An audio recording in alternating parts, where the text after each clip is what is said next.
warahmatullahi wabarakatuh. Hai anak-anak yang hebat, apa kabar semuanya? Kita akan belajar tentang arti dan makna lambang Pancasila. Pengertian Pancasila. Pancasila adalah dasar negara dan ideologi bangsa Indonesia yang menjadi pedoman dalam kehidupan berbangsa dan bernegara. Pancasila terdiri dari 5 sila yang tercantum di dalam pembukaan Undang-Undang Dasar 1945 alinea keempat, yaitu ketuhanan yang Maha Esa, kemanusiaan yang adil dan beradab, persatuan Indonesia, kerakyatan yang dipimpin oleh hikmat kebijaksanaan dalam permusyawaratan perwakilan, serta keadilan sosial bagi seluruh rakyat Indonesia. Kelima sila tersebut saling berkaitan dan membentuk suatu kesatuan yang utuh sebagai pedoman bangsa Indonesia.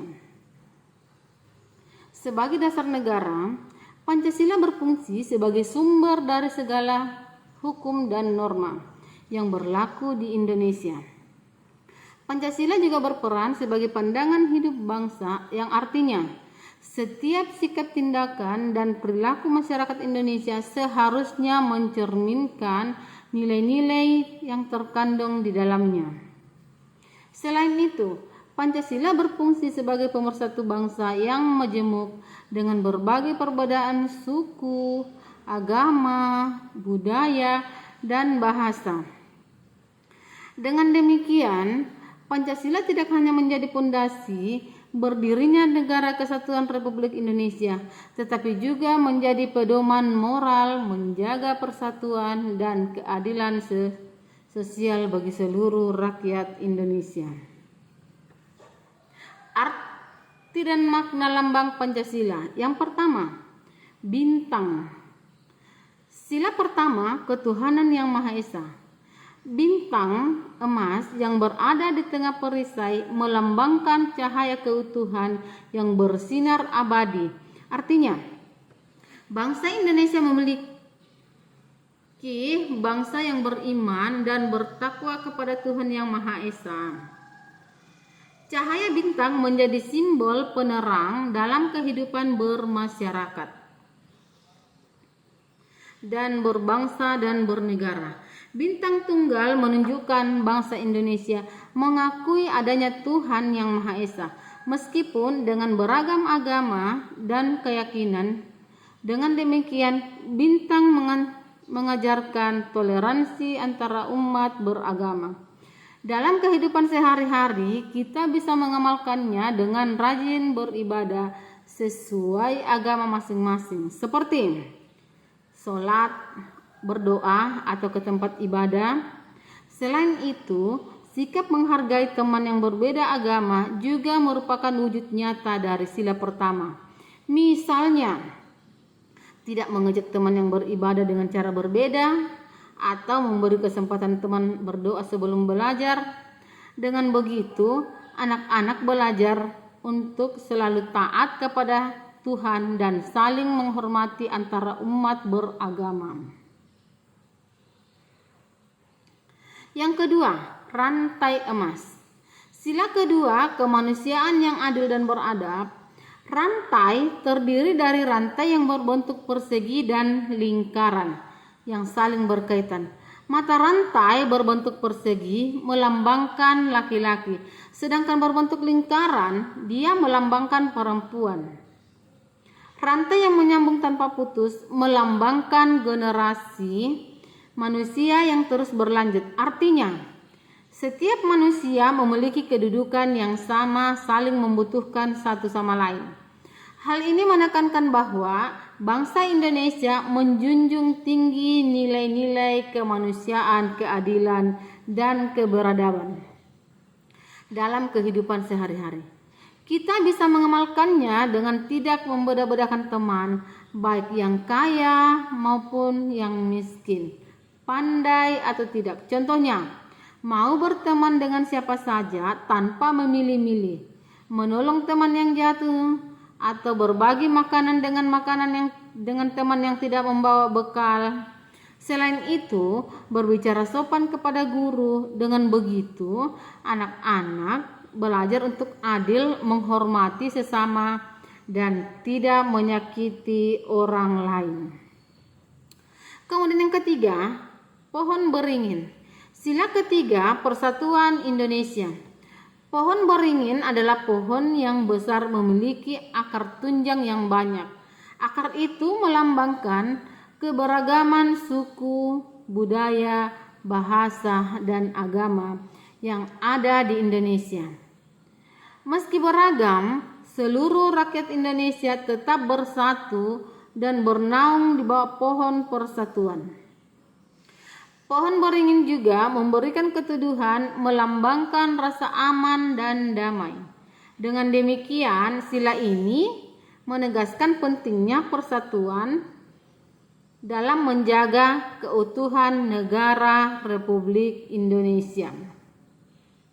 Dalam kehidupan sehari-hari, anak kita bisa mengamalkan ini dengan cara tidak bertengkar dengan teman dan tetap rukun meskipun berbeda suku, bahasa, atau agama. Contohnya, mau bermain bersama teman dari daerah lain, bekerja sama saat membersihkan kelas, atau ikut serta dalam upacara bendera dengan tertib. Selain itu, anak-anak bisa menunjukkan rasa cinta tanah air dengan menyanyikan lagu Indonesia Raya dengan semangat.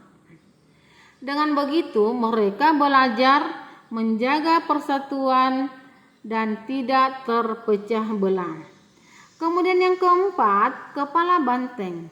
Sila keempat, kerakyatan yang dipimpin oleh hikmat kebijaksanaan dalam permusyawaratan perwakilan. Banteng adalah hewan yang hidup berkelompok, tidak suka menyendiri. Hal ini menggambarkan bahwa sebagai makhluk sosial harus bermusyawarah dalam mengambil keputusan bersama. Kepala banteng melambangkan kekuatan, semangat, dan keberanian rakyat dalam menyuarakan pendapatnya. Namun, kekuatan tersebut harus dijalankan dengan kebijaksanaan dan akal sehat. Dengan musyawarah, keputusan yang dihasilkan dapat mencerminkan kepentingan bersama, bukan kepentingan pribadi atau golongan. Dalam kehidupan sehari-hari, kita mengamalkan sila ini dengan cara bermusyawarah bersama teman sebelum memutuskan sesuatu. Contohnya, berdiskusi menentukan permainan apa yang akan dimainkan, memilih ketua kelas dengan cara voting atau mufakat, mendengarkan pendapat teman tanpa mengejek. Anak-anak juga belajar menerima keputusan bersama dengan lapang dada, meskipun berbeda dengan keinginannya. Dengan begitu mereka terbiasa hidup demokratis, menghargai pendapat orang lain, dan mendahulukan kepentingan bersama daripada kepentingan pribadi. Kemudian yang kelima, padi dan kapas. Sila kelima, keadilan sosial bagi seluruh rakyat Indonesia. Padi dan kapas adalah simbol kebutuhan pokok manusia, yaitu makanan seperti padi dan sandang seperti kapas. Hal ini menunjukkan bahwa tujuan utama pembangunan adalah tercapainya kesejahteraan dan keadilan sosial. Setiap rakyat Indonesia berhak mendapatkan kehidupan yang layak, tanpa ada yang kekurangan atau berlebihan. Keadilan sosial berarti adanya pemerataan, sehingga kekayaan bangsa dinikmati secara bersama.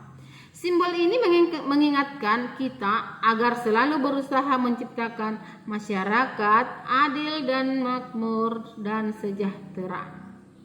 Dalam kehidupan sehari-hari, kita bisa mengamalkan sila ini dengan cara berbagi kepada teman yang membutuhkan, misalnya meminjamkan pensil kepada teman yang membutuhkan, yang tidak punya, atau berbagi makanan dengan teman yang tidak membawa bekal. Anak juga bisa belajar bergiliran saat menggunakan fasilitas sekolah, seperti ayunan di taman atau buku perpustakaan, agar semua bisa merasakan dengan adil. Selain itu, tidak boleh serakah atau menang sendiri ketika bermain. Dengan begitu, anak-anak belajar hidup adil, saling membantu, dan menciptakan kebahagiaan bersama. Sebagai kesimpulan, Pancasila bukan sekedar hanya dasar negara, tetapi juga pedoman hidup yang dapat diamalkan sejak dini. Kita dapat menerapkan nilai-nilai Pancasila dalam kegiatan sederhana sehari-hari seperti rajin beribadah, menghargai teman, menjaga kerukunan, bermusyawarah dalam mengambil keputusan, hingga berbagi dengan sesama. Melalui penerapan sikap-sikap tersebut, kita belajar hidup bertakwa kepada Tuhan dan adil dan beradab, menjaga persatuan, menghargai pendapat, serta bersikap adil dalam berbagi. Dengan begitu, nilai-nilai Pancasila dapat membentuk anak yang berkarakter, bertanggung jawab, cinta tanah air sejak dini. Terima kasih. Assalamualaikum warahmatullahi wabarakatuh.